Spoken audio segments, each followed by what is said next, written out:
Félicitations si vous êtes en train de suivre cette vidéo, c'est parce que vous avez décidé d'être euh, un enseignant, que vous avez décidé de former d'autres personnes, de partager avec eux vos connaissances. Alors, euh, j'imagine que par rapport à la Restrain Academy, vous avez un certain nombre de questions auxquelles nous allons essayer de donner suite à travers cette petite vidéo. Alors, la première question à laquelle nous avons envie de répondre, c'est quels sont les objectifs pédagogiques de la Restrain Academy? Il faut savoir que la Restrain Academy a pour objectif de permettre euh, la mise à disposition d'un certain nombre de formations utiles et demandées en entreprise, mais qui ne sont pas encore disponibles en général sur la place africaine, francophone de surcroît. Dans le milieu francophone, ce sont des formations qui n'existent pas vraiment, mais qui sont très recherchées. Et c'est pour ça que nous travaillons avec des personnalités ou des professionnels comme vous pour pouvoir apporter ce genre de formation. Euh, quels sont, quel est le profil type des apprenants, expérience, secteur d'activité, besoins spécifiques? Alors, nos apprenants sont des étudiants en fin de formation qui ont déjà au minimum, qui sont en train de finir leur bac plus 3, le bac plus 5 ou tout au moins le bac plus 2, ou des professionnels qui sont en activité, qui sont déjà des personnes euh, qui travaillent en institution et qui ont besoin d'aller plus loin dans leur carrière professionnelle. Alors, si je prends une formation comme la lutte contre le blanchiment de capitaux, c'est beaucoup plus pour les professionnels.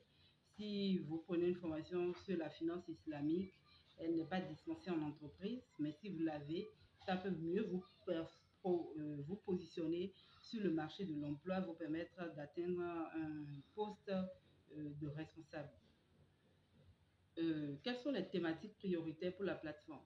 Alors, nous priorisons les thématiques qui sont recherchées en entreprise, telles que les filières, les formations en matière de finance, comme la gestion des risques, comme la lutte contre le blanchiment de capitaux et le financement du terrorisme, comme les formations sur la lecture du bilan. Il y a beaucoup de personnes qui ont fait peut-être marketing, qui ont fait peut-être géographie ou bien, je sais pas, archives ou autres, qui au gré des besoins en entreprise ou par rapport aux opportunités qu'ils ont eues, se sont retrouvés dans le secteur financier, se sont retrouvés dans des euh, postes, se sont retrouvés à des postes financiers et qui ont peut-être des difficultés pour lire des bilans et tout. Donc, nous avons, nous avons le besoin, nous avons l'ambition de proposer une formation pour aider ces personnes-là à pouvoir lire un bilan de façon correcte du début jusqu'à la fin. Alors, nous proposons aussi des formations en matière de gestion des conflits, euh, les, la, les formations sur la finance islamique, la gestion des risques, la cartographie des risques, euh, euh, la détection des fraudes, la détection et la prévention des fraudes, euh, un certain nombre de formations auxquelles vous pouvez avoir accès sur le site, sur la page Nos formations. Vous pouvez avoir accès à notre offre, vous pouvez avoir accès à la liste complète de toutes les formations disponibles. Alors, y a-t-il des certifications ou accréditations associées aux formations? Alors, nos formations sont, nous sommes, nous enregistrons chacune de nos formations sur France Compétences comme des formations euh, euh, de bonne qualité et ambitionnons obtenir la certification Calliope qui doit accompagner les diplômes que nous délivrons différents, aux différentes, euh, aux différents euh, apprenants de notre institution. La formation est-elle plus théorique, pratique ou un mélange des deux? La formation doit être un mélange des deux parce que le plan de formation que devez suivre, vous devez pouvoir expliquer ce que vous voulez, ce qu'il y a dans votre formation, mais en plus donner des exercices, des cas pratiques pour pouvoir aider l'apprenant qui vient suivre votre formation en ligne de pouvoir comprendre, de pouvoir non seulement prendre la partie théorique, mais la partie pratique de votre formation pour pouvoir être bien aguerri, étant donné que c'est en français, ça va pouvoir l'aider à se mettre dans le bain correctement, bien apprendre, bien comprendre et avec toute la documentation qu'il faut pour que la personne puisse se sentir à l'aise et complètement instruite. Quel est le format privilégié? Vidéo, PDF, quiz, état, études de cas, exercices pratiques. Tous les formats cités sont pris en considération et sont importants dans la formation. Alors, les vidéos vous permettent d'expliquer tout ce que vous devez expliquer dans votre formation. Si vous faites un test, ça va pas être sympa. Vous devez faire un test, si vous avez même la possibilité d'avoir des modules qui vont permettre, vous avez des logiciels que vous pouvez filmer sur votre ordinateur, sur lesquels vous allez pouvoir faire des démonstrations, je veux dire. Ça va permettre à l'apprenant de pouvoir s'immerger correctement, de pouvoir vous suivre plus facilement. C'est très important. Si vous avez la possibilité, les PDF, c'est super parce que ça va permettre de partager des documents. S'il y a des lois que vous devez ajouter à votre formation, ça va vous permettre d'ajouter ces lois-là et permettre à l'apprenant de pouvoir effectivement avoir accès à toute la documentation en plus du cours qui est expliqué. Les quiz, c'est super, ça va vous permettre de rentrer dans monde plus un monde fun, un monde sympathique où l'apprenant va pouvoir apprendre de façon ludique à travers les jeux que vous allez proposer. Ça aussi, c'est sympa. Les études de cas, c'est très, très important parce que l'étude de cas met l'apprenant dans le contexte professionnel, le contexte réel et lui donne un exemple de situation auquel il peut avoir à faire dans la vie réelle, au cours de ces activités. Alors, les exercices pratiques. Les exercices pratiques peuvent être, étant donné que c'est un cours entièrement en ligne, vous pouvez proposer des exercices pratiques auxquels les gens vont accéder, auxquels ils vont donner des réponses et pour lesquels vous allez pouvoir corriger, mais ça va être un peu compliqué étant donné qu'à la fin de chaque cours, vous allez mettre des quiz. Vous pouvez faire des exercices, mettre en place des exercices au cours de votre formation, les corriger pour aider l'apprenant à voir ce que ça peut donner effectivement pour se remémorer avant de mettre en place le quiz pour que l'apprenant puisse suivre.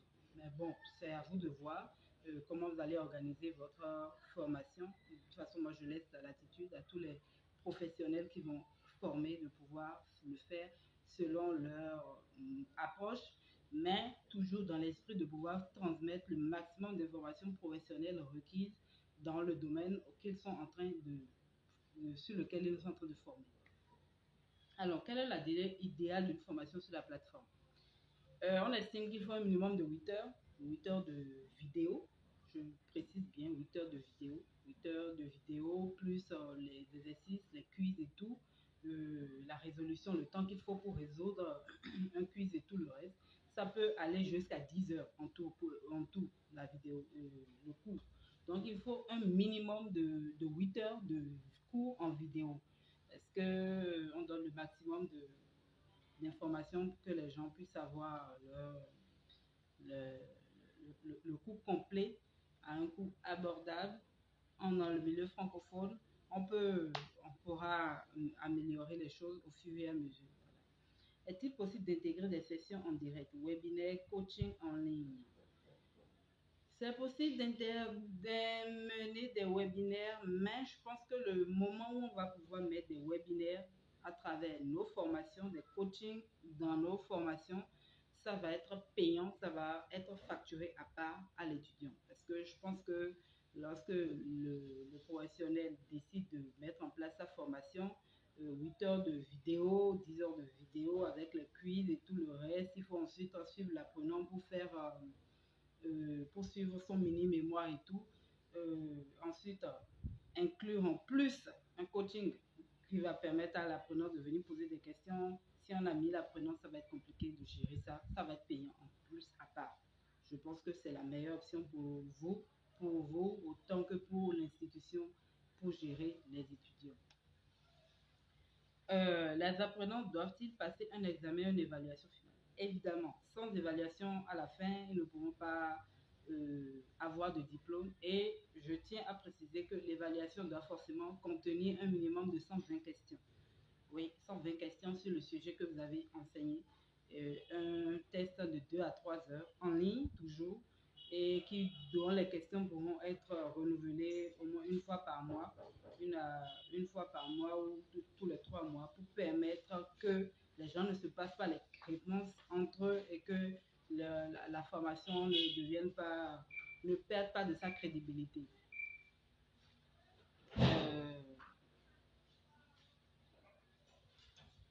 Faut-il prévoir un suivi post-formation, mentorat, support, forum de discussion? Oui, il est prévu de mettre en place un forum de discussion à la fin des formations pour permettre aux différents apprenants de pouvoir s'échanger les informations entre eux. On va mettre en place un forum, mais j'attends d'atteindre un certain nombre de formation, un certain nombre de formateurs, un certain nombre d'apprenants à un moment donné pour pouvoir permettre la formation, pour pouvoir permettre aux gens de se retrouver au bout d'un certain nombre, quoi. Parce que pour le moment, le forum, le forum compte peut-être 10 on a peut-être 10 apprenants actuellement. Donc 10 apprenants, c'est pas assez. Quand on va atteindre 20 apprenants, peut-être on va ouvrir le forum pour ça. Le support, comme je le disais, pour le coaching, mentorat, support, on a un support pour répondre aux clients. On a un support qui va répondre aux clients pour leurs questions et tout le reste. Maintenant, le mentorat, c'est comme pour l'affaire de webinaire ou de coaching. Ça va être payant et ça va être mis à part. Si vous adhérez à proposer un mentorat en plus aux étudiants, on va le mettre en place à, je sais pas, 50 euros, 50 000, je sais pas, pour ça à part. C'est ce qui va être fait. Quels outils pédagogiques et logiciels sont mis à disposition des formateurs? Alors, la plateforme sera mise à disposition pour que vous téléchargez vous-même vos formations sur la plateforme, module par module, par rapport au plan que vous avez établi pour la formation et qu'on va devoir valider ensemble pour qu'on s'assure de la qualité de ce qui va être délivré. On va, module par module, vous allez vous-même uploader les vidéos, télécharger les vidéos donc sur la plateforme. Un mot de passe et un profil sera mis à disposition des formateurs comme pour pouvoir mettre en place leurs vidéos eux-mêmes. Toute la formation, les quiz, tout ça, vous allez pouvoir mettre tout ça en place vous-même. On va juste assurer que la vidéo est mise en place, tout est mis en place et nous, par derrière maintenant, on va pouvoir mettre en place une page pour présenter votre formation, les différentes données, les différentes informations, le prix, les débouchés, etc., pour que la formation puisse être suivie par les différents apprenants. Alors, existe-t-il une équipe de support technique pour l'intégration des contenus? Je viens de l'expliquer. Si vous avez des difficultés, il faut nous faire part, nous revenir par rapport à l'intégration des vidéos sur la plateforme, des fichiers et tout le reste. Il faut juste informer des différents problèmes que vous avez pour mettre en place la formation sur la plateforme. Sinon, la plateforme, elle est disponible. La première formation est disponible, mise en place, tout ça. Donc, vous n'aurez pas de problème. On va juste vous aider pour pouvoir mettre en place toutes les informations que vous avez pour que ça puisse fonctionner normalement. Alors, la plateforme permet-elle l'intégration de contenus externes, YouTube, Google Drive, etc. Oui, la plateforme permet l'intégration de vidéos YouTube et de vidéos Google Drive. Si vous avez déjà des vidéos que vous avez déjà enregistrées sur Google, vous allez pouvoir les intégrer. Mais nous tenons à préciser que si vous intégrez une vidéo sur notre plateforme, nous tenons à la confidentialité du contenu de nos formations pour assurer le coût de la formation. Donc, si vous mettez une formation sur quelque chose qui est déjà disponible sur YouTube, il faut que ça soit disponible sur YouTube en version privée, en version semi-privée, parce que c'est que privé là, nous-mêmes, moi, je ne pourrais pas y accéder, même si vous me donnez le lien. Mais ça doit être en lien partagé, quoi. Ça ne va pas être une vidéo publique. Ça ne peut pas être une vidéo publique. C'est quand la personne a accès au lien que la personne peut regarder cette vidéo-là. Uniquement, mais pas en public, directement sur YouTube, comme dans toute vidéo YouTube auquel on a accès normalement.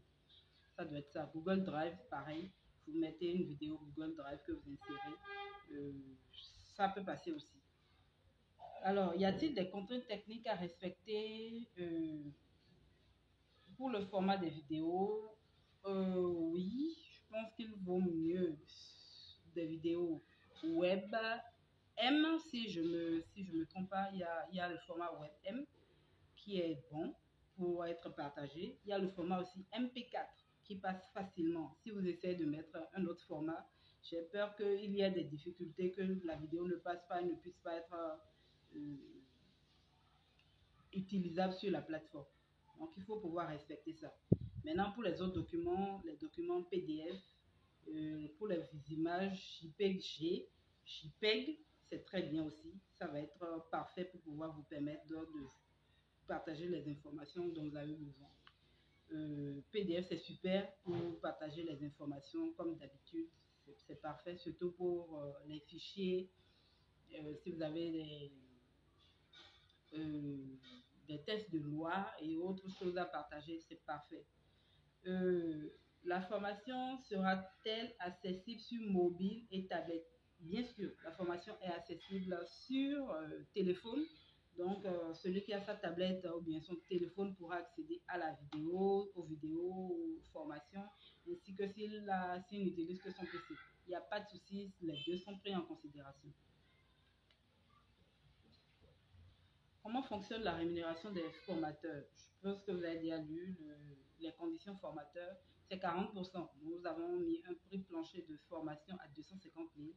Vous avez 40%, étant donné que nous-mêmes, on prend en considération le coût de la plateforme, on prend en considération le coût de publicité, on prend en considération beaucoup de choses.